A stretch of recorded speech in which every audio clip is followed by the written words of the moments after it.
Sometimes we forget why we're here. It's easy to fall off track. These help us remember.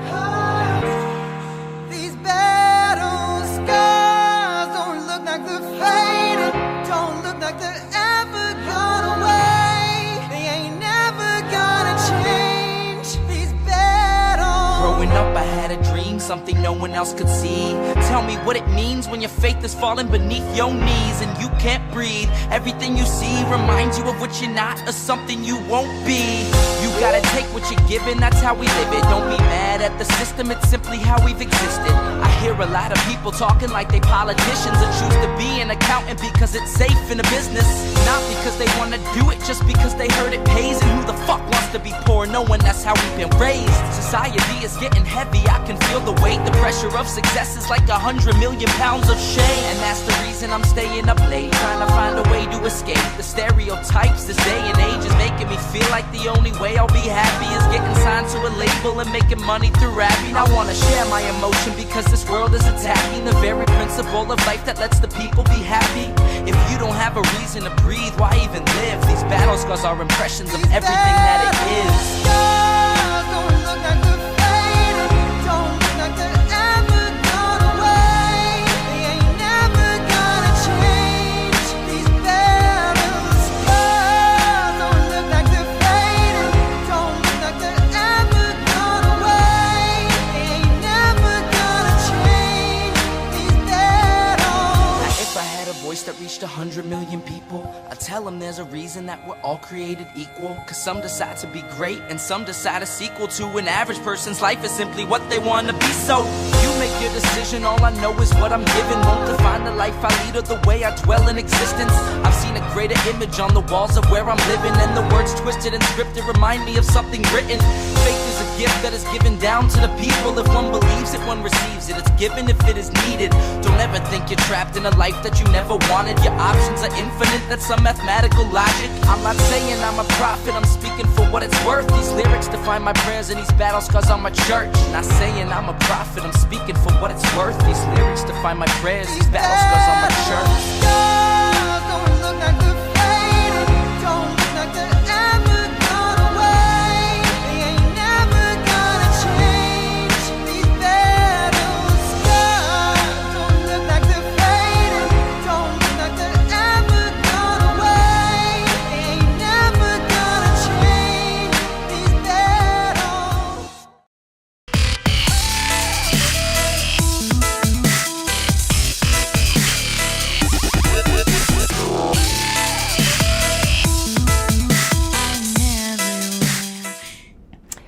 Well, hello everyone. I don't know how many people are here because I haven't been here. And yes, I got that thing finally I'm like, just slice it off my face. So I'll be wearing a Band-Aid again. I was tired of the incremental freezing. Somehow I think there's an analogy there to Rothbard's button in one way or another. But I do hope some of you have joined me. Today we're going to be talking about Michael Knowles. Yes, I am still sick. You can hear it in my voice. But, you know, as soon as I felt even the slightest bit better, I wanted to get back in the saddle, as it were. Hopefully, I am feeling like a little relapsey. I did that video the other day where you guys saw really how sick I was. Like, I don't think I've been that sick in 5 or 6 years. So this is going to take me a bit to get over. But I've had these clips queued up. That's the word I'm looking for. So we're going to get into them in a moment. But before we do, let's do some of the YouTuber stuff, shall we? And I've got a soda in case I start having a coughing fit. I will try to hit mute because I know how annoying that is. Anyway, please subscribe. Let me take first this off the screen. Please subscribe if you haven't subscribed already. I know you're a libertarian right now going, don't tell me what to do. So I'm not telling you, I'm asking you. Pretty please subscribe to the channel. I would truly appreciate it. I would also appreciate a follow over on Twitter. The only concession I will give to the name change is to call it X Twitter. So I am Karen Ann Harlos over there. And last but certainly not least, I do appreciate super thanks and super chats. They all do matter and help keep this channel going. And thank you so much, Chuck. I haven't seen you. Excuse me. Ooh, me and this cough. I haven't seen you here in a while. The problem is I cough when I get really animated. That's why right now I've got my calm voice, my inside voice in. But you know, when I start talking about these authoritarians, I start yelling, you know, and stuff. So I probably am going to have some kind of coughing fit. So hopefully I will not. So, but before we get started, there is an upcoming show I want to let you know about. You know, there's always divides in the Libertarian Party. There's always divides in any political party. But there does come a point where people take things too far. For instance, the GOP in Michigan, and I'm going to delve into the whole case that's going on there because it's almost funny the way it's paralleling some of what's happening with the LP in Michigan. But at the GOP in Michigan, they actually came to blows. Like, the police were called, there was physical violence. I think we could all agree that's taking things over the line. Like, have your disagreements, don't start throwing hands. Now, we don't, fortunately, except for faked assaults by former chairs who give themselves honorary titles that they were never officially given. Fake assaults at convention. Except for that, libertarians go over the line in other ways. And as that same, funny enough, person who staged the fraudulent alleged assault, he didn't really stage it. It was an accident, but after the fact staging. Let's put it that way. Now I forgot where I was going with that. Well, anyway, we'll forget about that line and just go to where I was going to go next. There have been some actions. Oh, I know what I was going to say. Ironically, I'm going to quote that person who staged that attack. When they said, when someone shows you who they are, believe them. There has been some really absolutely disgusting behavior. And we're going to call that out in a show. And we're going to name names in one segment and not in another, because this sort of thing should just not be tolerated. So we're going to get into that in an upcoming show. I will have a special guest, at least one special guest, maybe some others, because I think we all need to realize when a line has been drawn. Like, let me give you an example. And this wasn't an LP person, but I'm just going to give you an example of a line being drawn. There was somebody, I don't know if they were a libertarian or not. I have no reason to believe that they were, who apparently was mad at something I said, so sent a direct message to Wayne. This is several years ago. If Wayne's watching the show, he might not even remember. Sent him a private message on Facebook saying, I hope your wife gets raped. Okay, I think we can all agree that's over the line. And if that person was an LP member, they should be shamed out of the party. Well, we're going to be talking about things, one thing at least that is on that level of grossness, and another that's just the politics of utter personal destruction. But for now, we're going to go to Michael Knowles. Now, it's been a while since I have... And I hear Wayne listening to the show upstairs. Wayne, I know it's on a delay, but when you hear me, can you turn it down a little? Because I'm hearing myself in a delay coming from upstairs, and it's extraordinarily like tweaking my autism. So I pulled out these clips from Michael Knowles from about a month ago. I don't even remember what they were, so you really are going to be getting my... I think he heard me, are going to be getting my contemporaneous reaction. This is going back to that whole satanic temple issue. Was that in Idaho or Iowa? It was an I state. But it's not really about that. He starts talking about rights. And this is where modern conservatism is going. Do not tell me that we have a lot in common with modern conservatives, because as libertarians, we absolutely do not. So let's get into the clips, and I'll remember whatever it is I wanted to say about it. I just know in queuing them up, I see that his framing is the satanic statue, but that's not, we talked about that enough, I think it was in critiquing Matt Walsh. In this, we're gonna get into some other topics having to deal with what is the role of politics in life.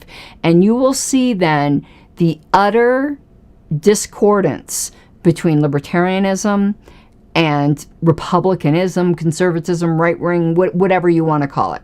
Okay, let's get going. I want to get by the mute button so I don't have an echo. And remember, super thanks, super chats, they all matter. The RFRA essentially defines protections for the freedom of religion in the United States. If the Christian church can force pro-life law, why can't the Satanic Temple do the opposite? Well, for a few reasons. One, there's more of us than there are of them, and this is self-government, and we have some say over how we run our country. There are dozens of us.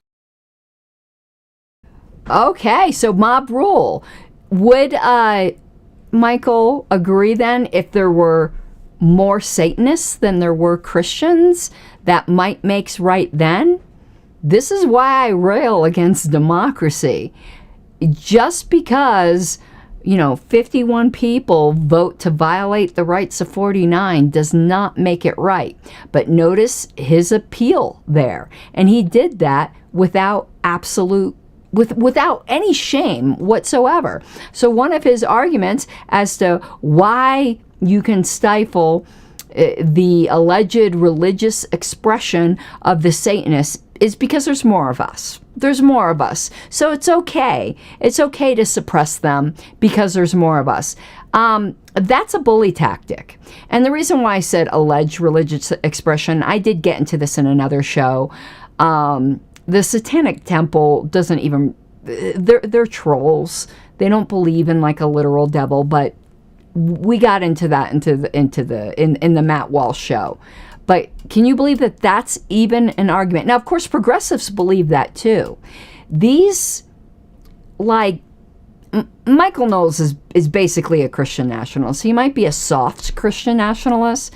Like, he might not be as hardcore as, some of these other guys, like who's the dude? Crap, I'm like totally losing my memory. Was it Knight's his last name? Who wrote The Case for Christian Nationalism? But he's definitely a soft Christian nationalist. But there's more of us. That's not an argument. So if I just go collect a bunch of Satanists, Michael, and we outnumber you, and I'm saying I'm a Christian, but let's just pretend obviously I got the big cross on. Would that make it okay? Might makes right. Okay. Let's go on to the next clip. And we should pursue the good and avoid evil. We seem to have forgotten this in recent years, where we pretend that politics is totally neutral and we can't make any distinctions. Even self-styled conservative thinkers and writers have suggested that we can never tell the difference between, say, Drag Queen Story Hour and Church on Sunday, that the public needs to be totally neutral to these two things. No, we actually can tell the difference, okay? And again, that's a straw man. You notice how he flipped there, because he really doesn't see a difference between having personal opinions and personal views and personal discernment and choosing who you're going to associate with what the government does. The government, in his eyes, is indistinguishable from that. Obviously, I think you should choose the good and eschew what is evil, but that doesn't require the government to do that. And to say that the government should be neutral on these things does not equate to you being neutral on these things. But he cannot envision a voluntary world. What he thinks is good has to be forced on everyone else. Otherwise, oh my God, in saying that the government should be neutral, that means that you are condoning evil because you don't want to forcefully suppress it. Now, understand what we're talking about here is not things that actually infringe upon rights, like committing violence against another person. We are talking here in context about a group of people expressing a philosophy that he doesn't like, that they're terming Satanism, that they're trolls and they're succeeding at trolling him. To him, if we say that the government needs to be neutral on these sorts of things, that we then mean that you personally have to be neutral on these things. This is the fundamental difference, not just between conservatism and libertarianism, but between the far left progressivism and libertarianism. He's no different than them, just with a different perspective. But his way of thinking, his coercive authoritarian way of thinking, is just the flip side of a progressive. I could put some very just like extreme left-wing authoritarian. I could substitute Vosh for him, right? That Vosh probably isn't the best example.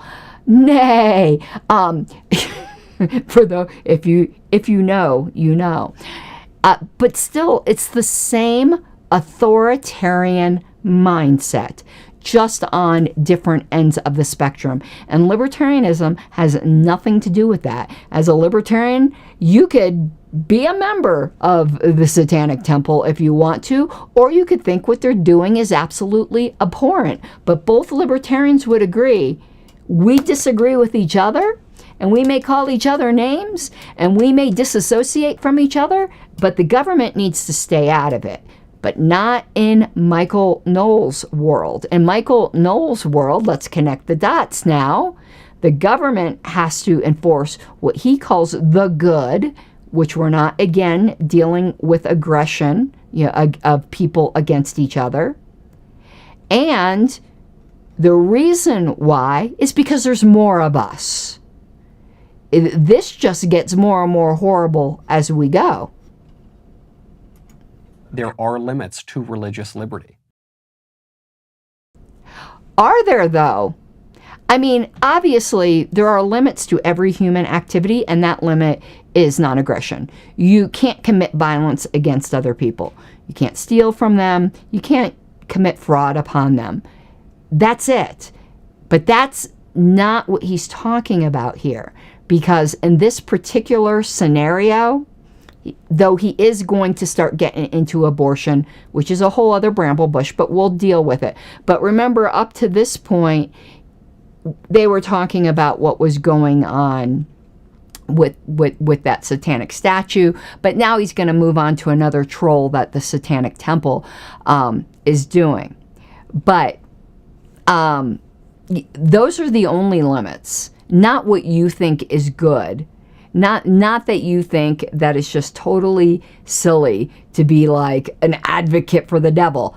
I think it's pretty silly to do that too, but that doesn't mean that's a limit on religious freedom. Religiously, if you want to be a devil worshiper, yeah, I think that's pretty stupid and pretty self-hating and anti-life, but if you're not actively committing violence against someone else, you have the right to do that. And I don't have the right to ask the government to commit violence to stop you. So now, though, we're going to get into this, and I think it's a completely dumb argument by the Satanic Temple people, but they're arguing now abortion is a religious right there for them, allegedly. Therefore, it should be protected under religious freedom. Now, they're not really a religion, but of course, I don't believe in privileging religion. Everyone has the same rights. I don't think there's any such thing, special category of religious liberty. There's just liberty. Atheists have it too. You don't have to be religious to have philosophical liberty. Let's put it that way. So this claiming abortion as a right under religious liberty, I don't believe in that category. Now, here's where things get a little sticky, and I understand that libertarians disagree. You all know my particular perspective on it. he's claiming that their alleged religious liberty to this right should be restricted because abortion is committing violence against another human. Now, I understand libertarians, not just libertarians, people throughout the centuries have disagreed on this. The church itself has disagreed upon this. I know Michael Knowles is not going to like it, but in early church history, abortion was not frowned upon by religious authorities until after quickening, which is about at 3 months, when you can feel the baby move. And the funny thing is that is the majority view today, even amongst libertarians who are generally against abortion. Most of them are okay with it in the first 3 months. Where there starts to be the big separation is after the first 3 months. This really hardcore, hardline view as a Christian view is relatively recent as the majority Christian view. And I'm not going to say that there haven't been Christians throughout the ages who would think it was wrong from the beginning. But I'm just saying that the whole idea of quickening came from a religious people. That wasn't necessarily a pagan idea. That came from Christian societies. So it's not quite as clear-cut as he would say. So he's going to then go on and say, well, you can't commit violence under the guise of religious liberty. And I would agree with him there. You can't sacrifice virgins to the sun god, in the name of religious liberty. And I think he is actually going to use that as an example. Okay, we can all agree upon that. But, what about what some progressives would say, that they would think teaching your children fundamentalist Christian beliefs is child abuse, and that should be a limit to religious freedom. So, let's continue. The Satanists think they're being clever by defining any evil action that they want as a part of their religious ritual. Well, let's take it all the way. It's actually the exact same claim that they're making here with abortion, but we'll take it in a way that will make it clearer to other people. If the Satanic Temple came out and said, one of our rituals is that we sacrifice 16-year-old virgin girls, and we sacrifice those virgin girls to the devil, and that's our religious ritual, and therefore we have a right to do it. No one would take that argument seriously. At no point in the history of this country or any other country would that be thought to be some protected aspect of religious liberty. Unfortunately, human sacrifice has been a part of the public religion of lots of countries over the years, and it's actually part of the kind of public religion of our country now, except instead of a 16-year-old, we're talking about a 6-month-old or a 3-month-old or a 10-week-old or a 9-month-old or babies that are in the womb. Okay, gonna stop right here for a second. So yeah, he did do like the Mayan thing. And I agree with him there, but it's not because of religious liberty. It's like you're just not allowed to murder people. And obviously, if you think abortion is murder, then the analogy holds. But to pretend there's a consensus that little depiction we just saw sacrificing, well, we're going to get into the libertarian weeds here in a minute. But in general, let's assume the victim was unwilling. That's violence, and of course, that isn't allowed under any other any kind of liberty, religious or otherwise. Though, of course, here's where we're going to get into the libertarian weeds. What if the sacrificial virgin or whatever was going on there was willing? Well, we can decry it, but people can do stupid stuff. But that really gets into the religious weeds there. I mean, does Michael Knowles. Oh, and thank you for the super chat, Larry. I really, really appreciate it. What does Michael Knowles think about, the Old Testament example of stoning? What does he think about that? What does he think about Jephthah's daughter? Now, of course, I know there is hot dispute there as to whether she was bewailing her virginity because she literally was sacrificed, or whether she was just committed to temple service.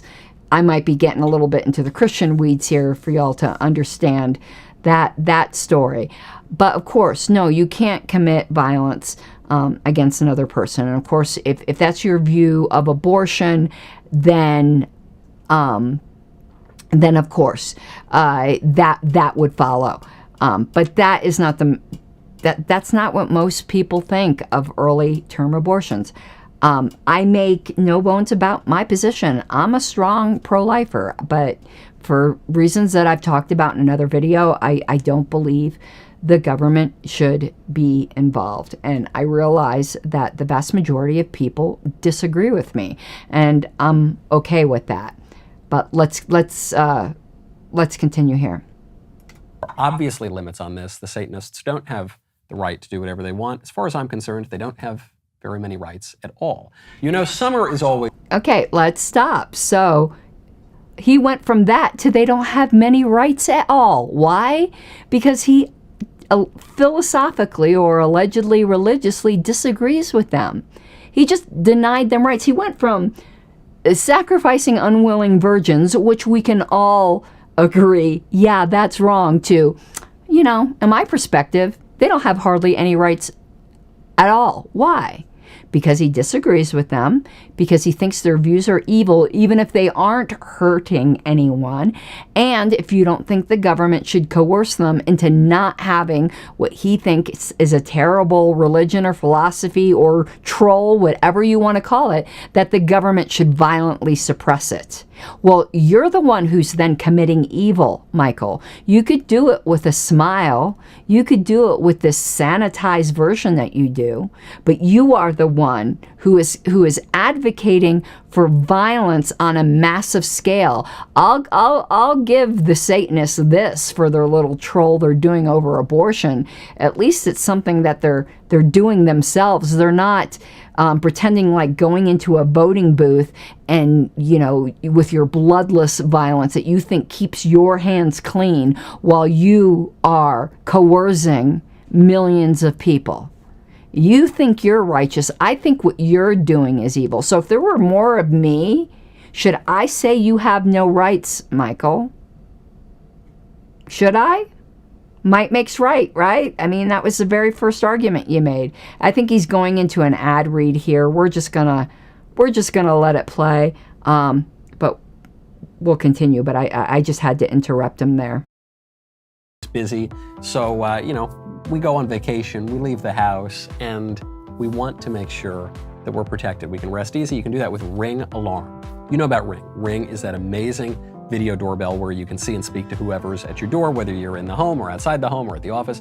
Well, you can protect your entire home, the windows, the doors. You can go pro. Ring Alarm Pro is the next level security system. CNET Damn, calls that's Ring a Alarm long Pro ad. a giant leap for home security. But I want Ring. So hey, Ring, maybe sponsor me. I'm playing your ad. Ring has combined the home security system with a Wi-Fi router because you live your life in the physical world, so you got to protect that. But you live a lot of your life in the digital world. You got to protect that too, okay? With a Ring Pro subscription, which is an amazing deal, by the way, you get professional monitoring for the ultimate peace of mind. If anything happens, professional monitoring will call and request emergency services, totally worry-free, time away from the home. To learn more, go to ring.com/Michael. All right, back to the Satanists. So today I've decided to end the abortion debate, and I'm going to start off with agreeing with you pro-lifers. So yes, life begins at conception. A fetus is a living baby and it deserves all the rights everybody else has on the face of the planet. Well, if we agree, then why are we arguing? And yet you still can't ban abortion, and here's why. It's called bodily autonomy. And bodily autonomy dictates that nobody can be forced to share or give up their body against their will, even if it causes the death of another person. That means that bodily autonomy takes precedence over another person's right to live. Okay, I'm going to stop here because her argument, I know some other pro-lifers here, but I'm going to argue as a libertarian, her argument is not nonsensical, though she leaves a part out. He's going to dismiss it as nonsensical. What she's giving is a version of the famous violinist argument.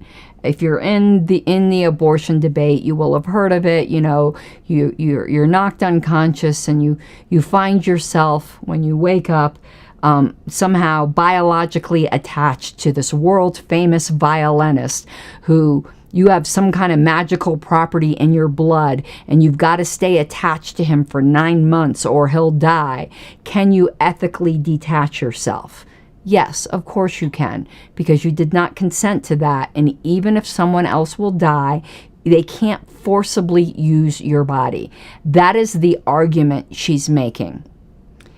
But the part she's leaving out is, what if you are the person who put the violinist in that position? Then you have a duty to mitigate harm. This is why airplane pilots cannot just decide they're going to stop flying the plane mid-flight and parachute out and let everyone crash, because this is something they voluntarily consented into. I get into a lot of this in the abortion video that I did. When you realize, or when you know that you are potentially, through your actions, putting another human life at risk, you have a duty to mitigate, with the classic example being you can't just shoot randomly into a building assuming it's empty. You need to take reasonable precautions to make sure the building is empty before you use it for target practice. Sorry, women, but biology sucks in this respect, and the fact is your body naturally creates another human being if you engage in sexual activity. Therefore, it is incumbent upon you to mitigate that risk through some sort of birth control. And however, the libertarian argument is, not the strict pro-life one, not the religious one, is if you do those things and become pregnant anyway, you took reasonable precautions. And no, you can't be forced to use for another being to use your body against your will.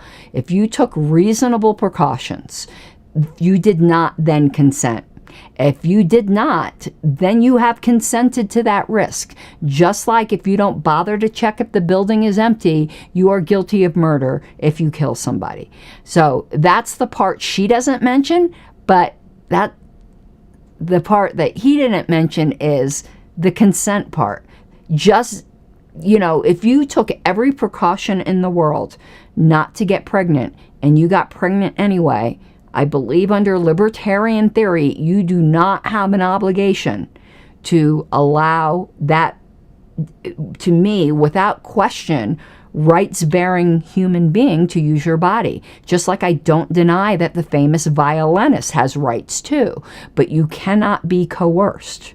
But if you are the person that caused that other person recklessly, negligently, if you did that negligently, you caused another human to be dependent upon you, you have to see that through. But if you took reasonable precautions to make sure that didn't happen, no, you can't be coerced. If you were raped, you cannot be coerced. You might not like that from a religious point of view, but from libertarian theory, I think that is actually the libertarian view on abortion. I know lots of people will disagree and will say, nope, no matter what, even if you had sex 1,000,000 times without taking any precautions, then, nope, you get to just have an abortion. I don't believe that's just or libertarian. I do think I am taking the middle road here. I do think I am taking what is the reasonable libertarian position on rights and aggression. But let's continue, because he's just going to completely brush her off. I think they're both wrong, and they're both missing the actual freedom point here. So no, you can't be forced to give up a kidney or a liver or even your blood against your will, even if your decision causes somebody else to die. Same thing goes with women's bodies. They don't have to give up their body or their uterus or go through hours or even days of intense pain while they're literally being torn apart to let out a baby against their will. It's their body, their choice. Just because that she makes that claim doesn't make it true. Right? She says, just because you deny that claim doesn't make it false either. Again, they're both missing the critical element here. And that is, with rights comes obligations. We have obligations not to negligently put other human beings at risk. But if shit happens, if you took what is considered reasonable precautions and something happens, no, you cannot be forced. I think that's a perfectly reasonable position. What they're forgetting, you see, is that we have bodily autonomy.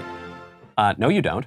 You have some bodily autonomy, but you do not have absolute bodily autonomy. You don't have a natural right, you don't have a constitutional right, you don't even have a civil right to do just anything you want with your body at any given time. Certainly not.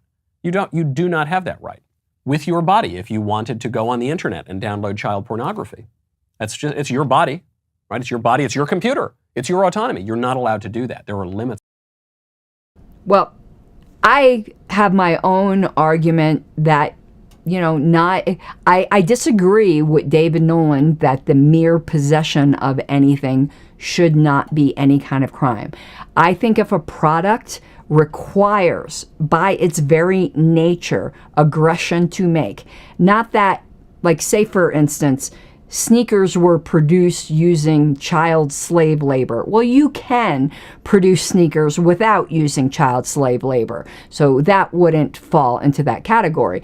But child pornography, by its very nature, requires rights violations to produce. Therefore, I do think it is aggression and that it should be destroyed, and you don't have any right to any kind of product that requires aggression in its making. Same thing would go for snuff films or anything of that sort. But it isn't because there's a law, it's because there was aggression. On what you're allowed to do. If you wanted to kill yourself, if you wanted to commit suicide, you are not allowed to do that. In certain states now, they're trying to make that legal. Sorry. I laugh when people tell you you're not allowed to kill yourself. Not that suicide is funny. It's just like, okay, if someone does, what are you going to do to him? Throw him? Kill him? It's just one of those things. Like, you're why? Because it's illegal. I'm sorry. I don't agree, obviously, with that. I think that's a horrible choice. I hope all of your loved ones talk to you and get you the help that you need. But so you're not allowed to. Well, what are you going to do about it? I mean, to me, yeah, but it's the law. And there's more of us than there are of them. Oh, my goodness. The reason they have to make that legal is because it's illegal, because you don't have the right to do that. You do not have total bodily autonomy. Stop breaking the law! Oh! So notice he made it all about the law. So if Christianity became illegal, would he obey the law? Stop breaking the law, right? And yes, Marcus, I'm looking forward to Pennsylvania this weekend. I got to study those bylaws. I had them in my bag today, and I got busy with some of the awful behavior I was telling you about earlier. Just absolutely infuriated me. And it wasn't directed at me, by the way. It was directed at other people. I sometimes get more indignant at other people being treated just in a disgusting way than I do when it's directed towards me. It's the mama hen instinct, I guess. But I'm very well known for standing up for other people. And you're not required to, obviously, under libertarianism, but I do think less of you if you don't. Let's just put it that way. Yeah, that's a good question, Ski, too. Would you get thrown in jail if you try to cancel yourself and you're not successful? Yeah, that'll help. I'm sure that will help whatever problem it was in life that made a person that desperate. But on one hand, in summary, I agree with Michael that you don't, it depends on how you define autonomy. I define autonomy as you have the right to do anything you want with your body as long as it does not violate the rights of others to non-aggression. You don't have the right to violate rights. But anything else, yes, you absolutely do. Whether Michael Knowles or me or you like it or not. The madness of this perspective comes because, and this woman probably came by it honestly, because she's thinking of politics primarily from the standpoint of rights. Where, by the way, even if you think in this very liberal way from the standpoint of rights, her argument doesn't make sense because she's saying basically that liberty, the freedom of the woman to do what she wants, trumps the life of the baby. That's not true. When we talk about life, liberty, and the pursuit of happiness, it's not like those are all on equal footing. One derives from... Okay, let's stop here because I hear libertarians make this argument and they're wrong. Any libertarian who makes the argument that actual rights can come into conflict does not understand rights, because there are no such thing as positive rights. If you think rights have come into conflict, one of them is not a right. That's just basic libertarianism. So you don't go, well, there's this right to liberty, but there's also a right to life. And when they come into conflict, then life trumps. Well, no, there isn't an absolute right to life in the sense that he is saying it. Your right to life, what that means is, unless I made you helpless on me and then abandon you, which means I've already aggressed upon you, but we're dealing with no aggression, all that means is that I can't kill you. When I've done nothing, I have no obligation to feed you, to house you, to give you medical care. Unless I was the one who, through my actions, caused you to be hungry, homeless, or in dire need of medical care. But otherwise, no. The only obligations you have are of non-interference. And when you understand rights in that way, they can never conflict. In the circumstances I described it, she has liberty because she either through rape did not consent, in which case, when you don't consent, your body cannot be used. Let's go back to the violinist. Is he claiming that if that hypothetical happened, or let's go back to the COVID era. Let's pretend like we were in the bubonic plague era, where like there was this deadly disease where like 60% of people died, but there was this one person that had some kind of antibody in their blood that could save all of those people, but they would have to be strapped down for 5 years and just be a blood manufacturing machine. Does that person's right to liberty then get subsumed by some kind of obligation to these other people for life when he didn't make them sick? No, it doesn't.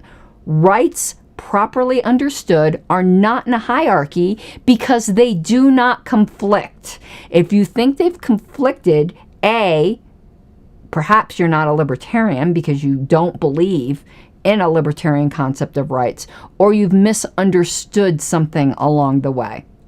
You can't pursue happiness without liberty. You can't have liberty without life. And so in a conflict between those rights, even by the liberal framework, still life would have to trump it. Well, already explained that. One last clip. And it's good because my voice is about to go out.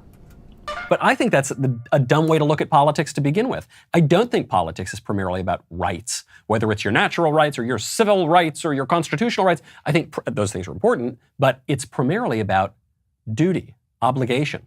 I have obligations. I'm born not as some free-floating autonomous. Okay, duty is his fancy word for coercion. Duty is his collectivism. He is just as much a collectivist as your garden variety communist, just for a different purpose. Yes, all politics is about is rights. Because when we're talking about politics, when we're talking about government, we are talking about coercion. And the only circumstance or violence, let's not even say coercion, is violence. The only circumstance in which violence can rightfully be used is to protect rights, not preferences. Rights. Politics is only about rights. And he's claiming it's not about rights at all. We have nothing in common politically with people like this. Stop acting like these people are our allies or our kissing cousins, or we need to ally with this flavor of republicanism. It's disgusting. And it is no different than the screaming crazy blue-haired communist. It's just one that's more clean-shaven.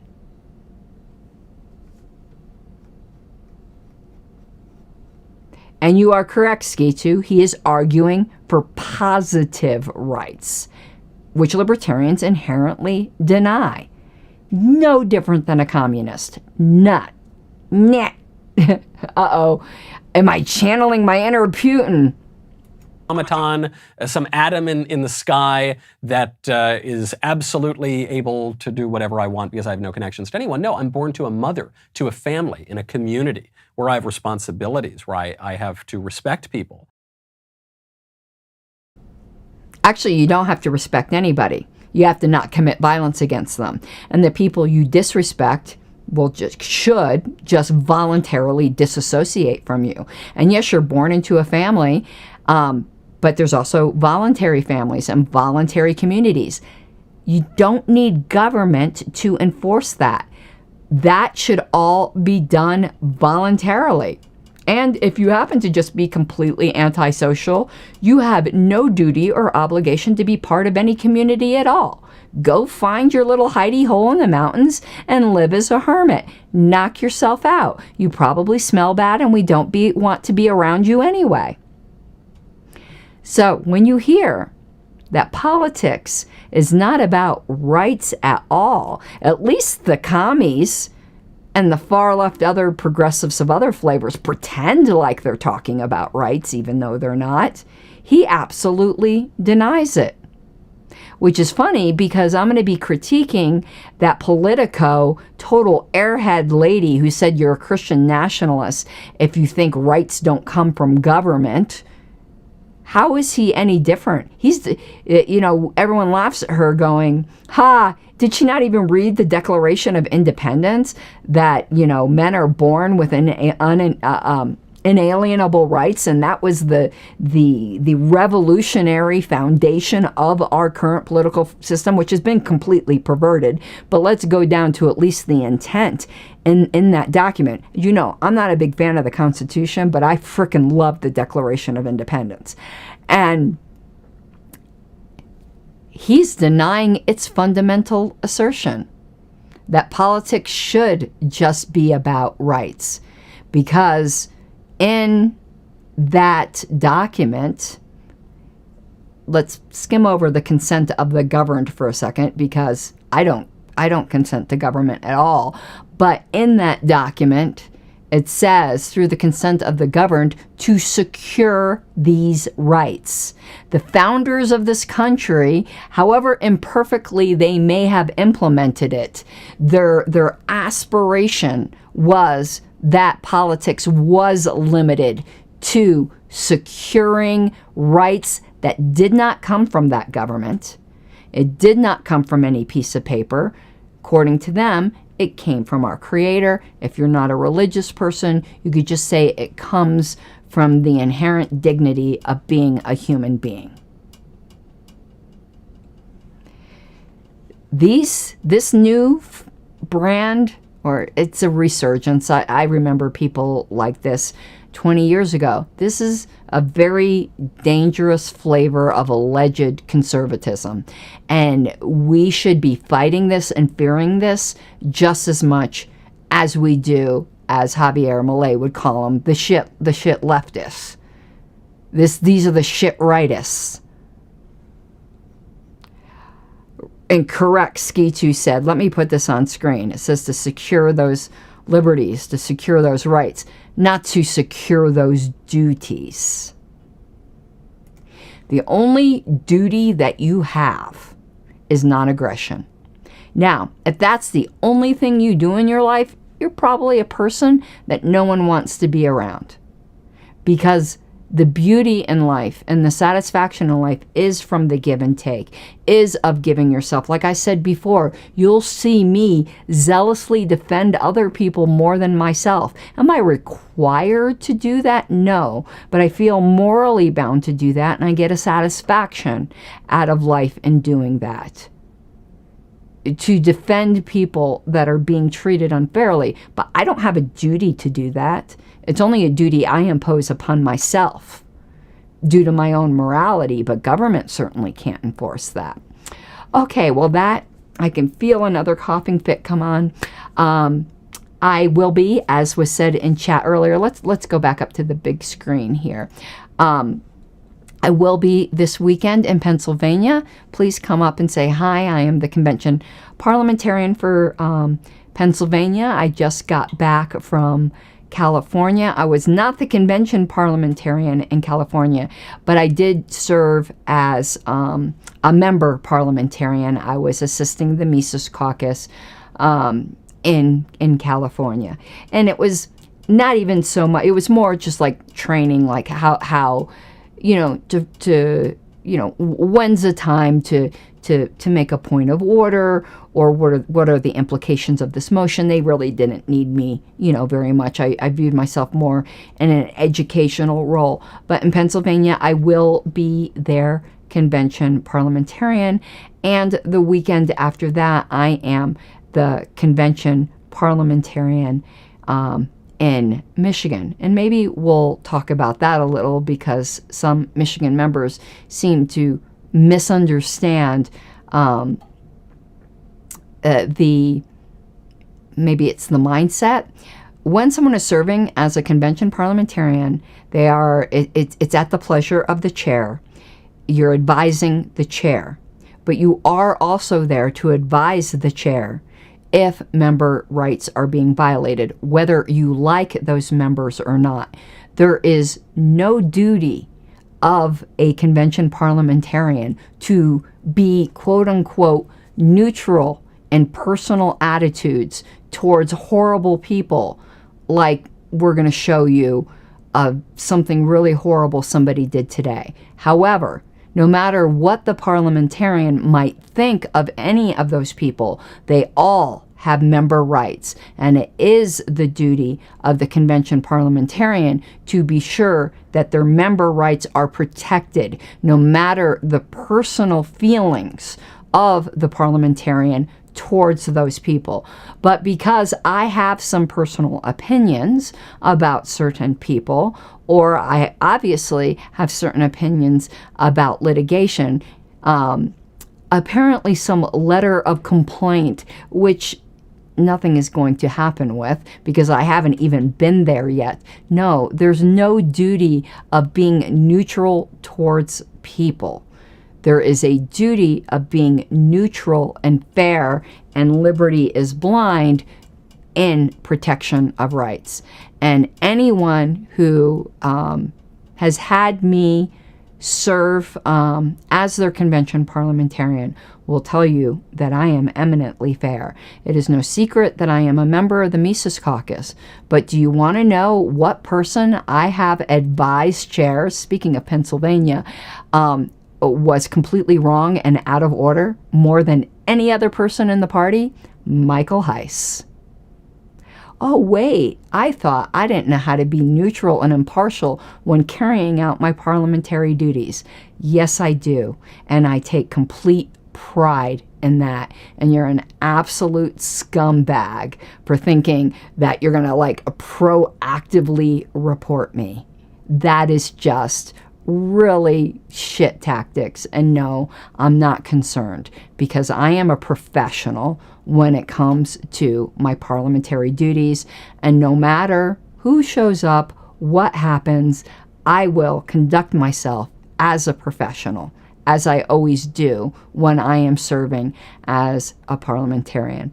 So, and what am I doing later that month is the Colorado Convention. I have no duties.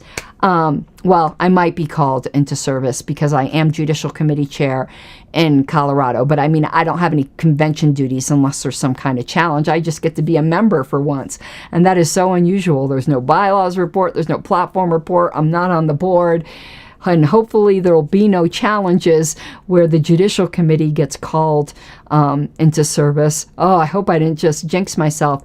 And then in April, I'll be in Texas with no duties. I'm just going for my campaign in Texas. And then after that, I am convention parliamentarian for the Libertarian Party of Minnesota. And then the month after that is National Convention. And I have a lot of other things going on in between then. Okay. Me too, MH. Yeah. I got caught in a hot mic in Pennsylvania. I don't know if there's a recording of it, but it was that convention where I went from nearly getting thrown out of the hall unjustly to being the convention parliamentarian. I'm like, what a redemption arc. Okay. That was weird. And Waldenberg storming out of the convention, fuck you, Ken Krawcheck. But anyway, I didn't realize the mic picked up my voice as I was advising Ken when Heiss was at the microphone, but the whole convention heard it. I didn't realize. I was like, that motion is completely out of order. And then you should have seen the look of shock on Heiss's face. And I told him afterwards, dude, why didn't you ask me ahead of time? I would have told you that was out of order. Like, you could have asked, but I don't care who you are. You're either within the rules or you're you're outside the rules. And I am no respecter of persons when it comes to that.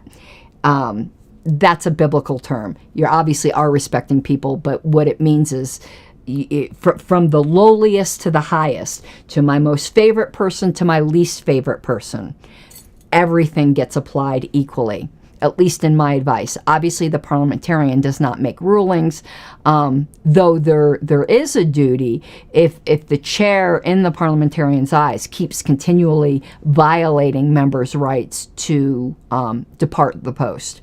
Fortunately, I've never been placed in that position, but I wouldn't hesitate to do that if I ever saw that happening. Okay, that's it for this evening. I'm going to try to get some rest because I do feel like I am relapsing a little bit and I want to be healthy for Pennsylvania. Okay, I hope you have an awesome night, and maybe there'll be a show tomorrow. I had 2 committee meetings tonight, so don't tell me I'm not a pro. I had ballot access committee and platform committee meeting, and then I went right to this show. Tomorrow I've got convention oversight meeting. Depending on how long that goes, I might do a show. I don't know. I got to pack for Pennsylvania. Pardon me.